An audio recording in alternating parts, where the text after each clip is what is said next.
What is a good movie?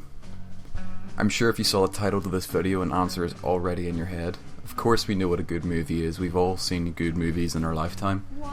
However, my question is focusing more on the audience's relationship with a movie. More specifically, is there such a thing as a universally good movie? Is there a movie that everyone who has ever seen it has liked? Can any movie claim to be universally good? When it comes down to it, what even separates a good movie from a bad movie? Is a movie's quality purely decided upon the individual viewer? Or does a general opinion decide the quality of a movie? Can a movie be good even if one person doesn't like it and thinks it's bad? And how is their film taste intimately related with their personal identity? A lot of questions, and I'm hopefully going to answer them all somehow. If one fan of Batman v Superman enjoyed the film so much that they'd see it multiple times, and another critic has put Batman v Superman in their bottom 10 films of the year, they clearly disagree on whether the movie was good. How do we decide whether the film is good or not? Is the movie good at all? The question is deceivingly complicated, so I'm going on a mission. I'm going to try and find a universally good movie. So let's talk about review culture. Review culture has taken the internet by storm over the past few years.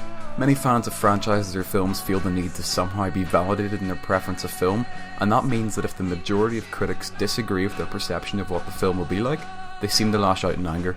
You need only look at dedicated subreddits such as r/DC Cinematic in the aftermath of Batman v Superman. Although many posts were urging people to calm down and that if they enjoyed the film that's perfectly fine, the hyperbole that was raised against critics was quite frankly astounding. Theoretically, critics therefore are the be-all end-all of judgment on whether a film is good or not. That is their job, so it's fairly reasonable to assume that they would have a fairly good perception of what is a good film. Unfortunately, as you might have imagined, this isn't necessarily the case. If we look at the newly released Suicide Squad, it's already easy to see that not all critics agree. Drew McWeeny from Hitfix praised the film strongly for its new approach to the comic book movie and its gleeful nihilism.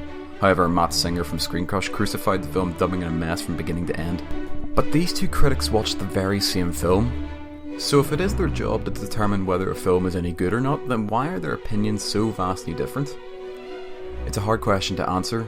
Drew McWeeny wrote upwards of 2,500 words in the film, mostly praising the new depiction of these characters, and Matt Singer spent just over 1,000 words doing the exact opposite. Clearly then, these two critics do not agree on whether Suicide Squad was a good movie. But perhaps Suicide Squad isn't the best example. The film has proved to be somewhat polarising, especially in the fan community. So in an attempt to try and be as objective as possible, I scoured through the reviews for the most universally highest rated film on IMDb, The Shawshank Redemption. Clearly, of the 1,500,000 people who voted that film to a rating of 9.3, most thought that The Shawshank Redemption was a good movie. But the critics, although a majority reviewed it positively, still disagreed. Empire gave the film a 10 out of 10, but Kenneth Turan from Los Angeles Times only gave it 5 out of 10. Again, these two critics saw the exact same movie, but they disagree on whether it is a good movie. In regards to professional criticism, using Occam's razor, I think the simplest answer is that these critics are known for their different perspectives.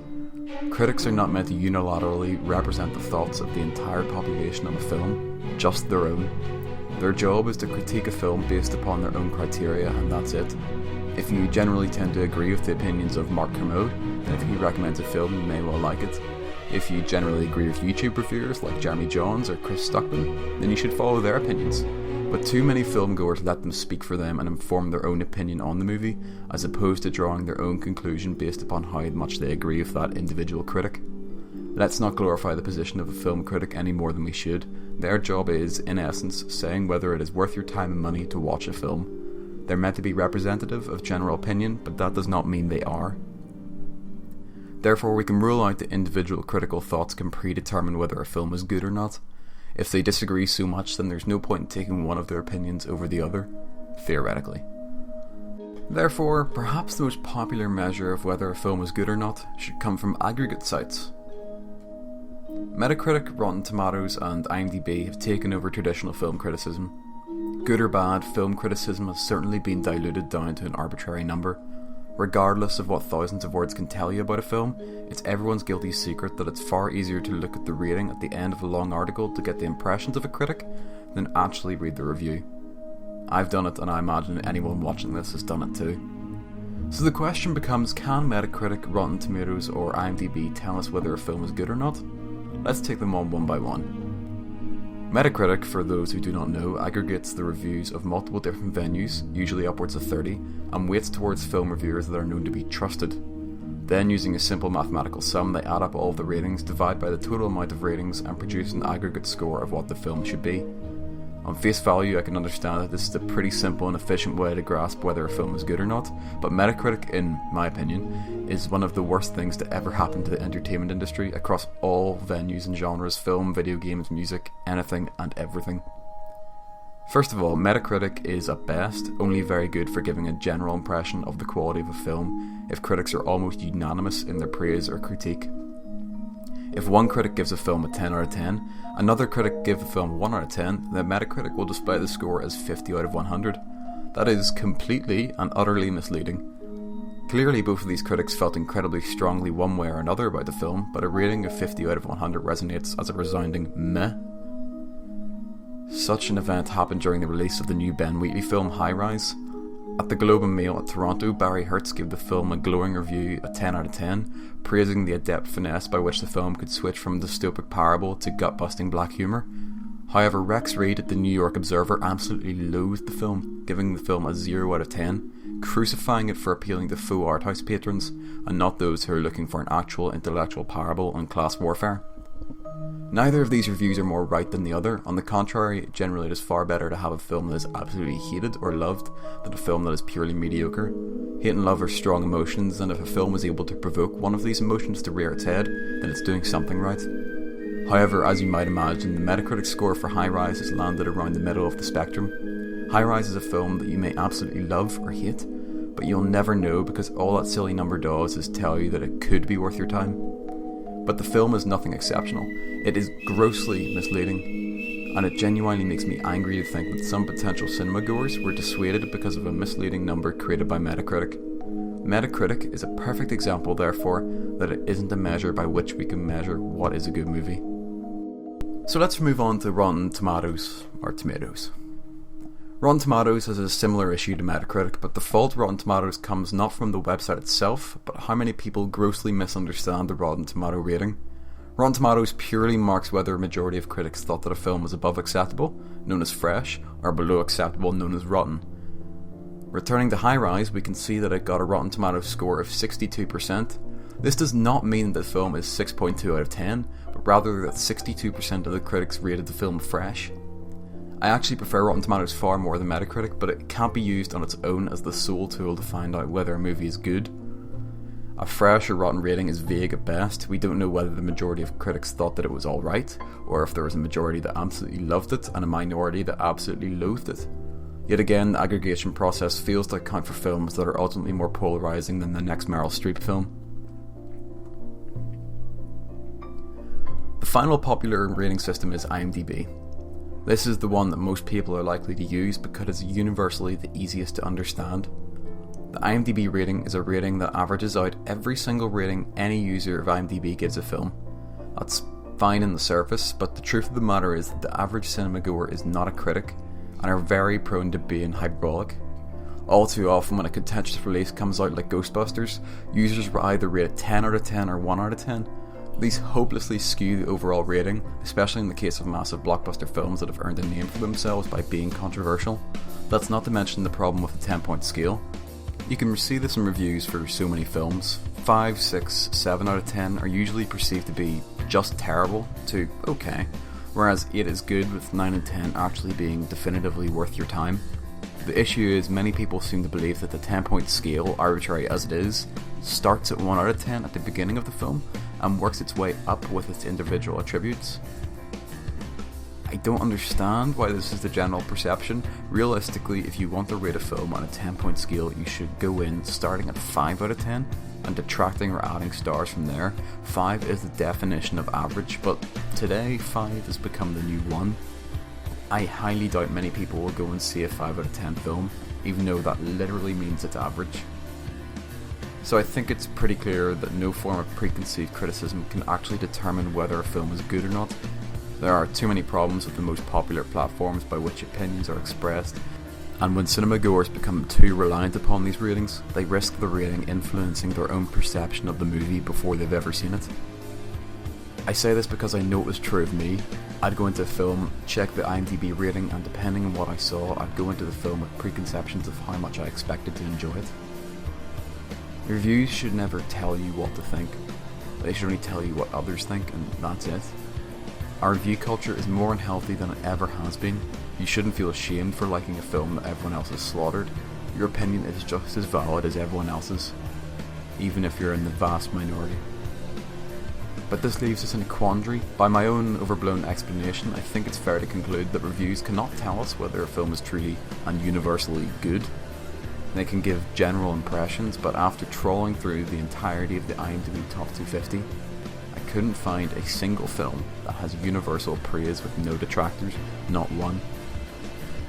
So I'm forced to say then that traditional internet criticism simply can't be a measure of what a good movie is. Every single person who expresses an opinion on a movie has a different set of criteria, whether they know it or not, and no one movie can seemingly satisfy everyone's criteria. Or can it? Objectivity versus subjectivity. Oh, we're not finished yet, not by a long shot. I've purposefully avoided using these two words for the entire video so far. Everything I've said fails to account for the dichotomy between objectivity and subjectivity, and that murky void in between both. I defy you to find a critic who will admit that they are purely objective when it comes to their reviews. Of course they will go into a film with the least amount of preconceptions as possible, but it is almost impossible to be wholly objective when criticising a film. Everything in your life that you have ever done has shaped who you are and what your opinions are on anything you see, including the film. If a film depicts a watermelon getting viciously eviscerated, and you recently lost your favourite watermelon that you grew up with since birth, you're obviously going to react to that far more than the person who only knows watermelon as a delicious fruit. But despite everything I've said, I'm going to try. So far I've been focusing purely on subjective opinions on film, so let's try and analyse and review a film from a purely objective viewpoint. Can I find a good movie by being just objective and not letting any of my own personal criteria come into the picture? Well, after looking and watching what are considered to be some of the greatest films of all time through the subjective lens, the definitive answer is yes, very much so. It's incredibly easy, in fact, to find an objectively good film. Let's take one of my favourite films of all time, 12 Angry Men, and see if we can analyse it in a purely objective manner. I meddled with what the most objective criteria could be, but after looking through the videos of the most popular critics on YouTube like Jeremy Johns, Chris Stockman, Red Letter Media, Schmoes Know, Your Movie Sucks, among many others, I shamelessly stole the framework with which they used to portray their criticism and worked them into a few broad topics. I decided to go this way because these are the general opinions by which audiences will try and review films themselves, so I figured trying to look at that through an objective lens would be an interesting exercise. If these are the most popular critics on YouTube, then I think it's reasonable to assume that whatever they choose to be the big issues in films that they review should be the issues that I focus on. So with no further ado, my objective criticism will be focused on plot, characters, cinematography, pacing, soundtrack, emotional resonance. So let's take them on one by one. The story of 12 Angry Men follows 12 jurors after they hear a case for a supposed criminal. The jurors are ready to convict him straight away, but one juror decides to challenge the rest of them, resulting in lots of arguing. Hardly the most compelling plot synopsis ever written, but that is the plot primer. This plot goes through a 3-act structure. There is a midpoint. There is an ending that pays off all plot threads. There is a dark moment leading into the 3rd act. The plot does not stop. There are 12 core characters in this movie. These characters each have a unique personality. They each have small storylines that conclude by the end of the film. Each character represents a certain section of society. Throughout the film, no action is taken by a character that is not unlike the character they have previously portrayed to be. Throughout the film, there are no lapses in logic by the characters in the film. The cinematography in this film is not flashy. Throughout the film, the room becomes darker and seemingly smaller. The cinematography does this. This means that the cinematography adds additional meaning to the script. This is a good use of subtle cinematography. The film uses wide shots, medium shots, close-ups, and extreme close-ups.